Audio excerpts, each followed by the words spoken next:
Hey guys, how's it going? Pete Mercer here. Now I know it's been about a week since I had my last video out. Sorry for that. I've just had a lot of stuff on my plate. It's just about sorted now, so I should be back to my normal routine as of now. So that's about it. Now, this is my take on deloads. So essentially a deload is when you either reduce the weight that you're lifting or you reduce the amount of reps that you're doing.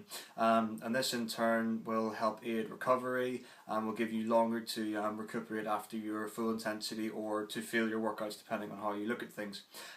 So what I noticed whenever I was doing my 5-day split, Monday to Friday, 2 days off for the weekend, and it was single body workouts, that I didn't feel the need for a deload at all, and I got enough rest in between, because it's essentially I was getting a week for each body part in between workouts, so I had plenty of time to rest and recuperate and to get the muscles to recover. So I didn't do that at all when I was doing my 5 days, but now I've moved on to the legs push-pull split, and I've noticed that because of the higher frequency, my muscles are getting drained a lot quicker, and I've in turn incorporated deloads into my schedule. So the way I've worked it out is I do 4 full intensity workouts and I'll do 1 deload, and I'll just cycle that. Now I've got an A and B workout for each legs push pull, and the way I've worked it basically means that 1 deload will be an A workout, the next deload will be a B. This way I can cycle through it and keep an even distribution of deloads to whichever workout that I'm doing. So that works out quite nicely to me as a 4-to-1 ratio on that.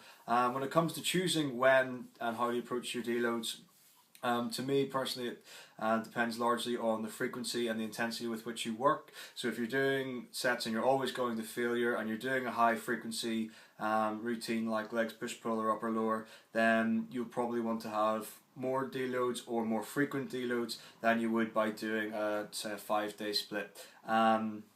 And in terms of how do you approach it, it really depends on what you want to do. I personally prefer to drop the weight, and then that way I can really focus on getting good quality reps and that mind muscle connection and using form and the rest of it. And that's really the way I see a deload week. Apart from obviously you're getting more rest, it's a good way to track your form and make sure that you're still lifting everything correctly in the way you should be to make progress.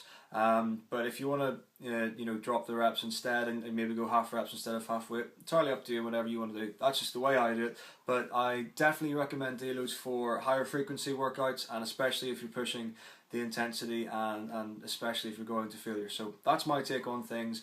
Thanks for watching. I'm Pete Mercer. Take it easy.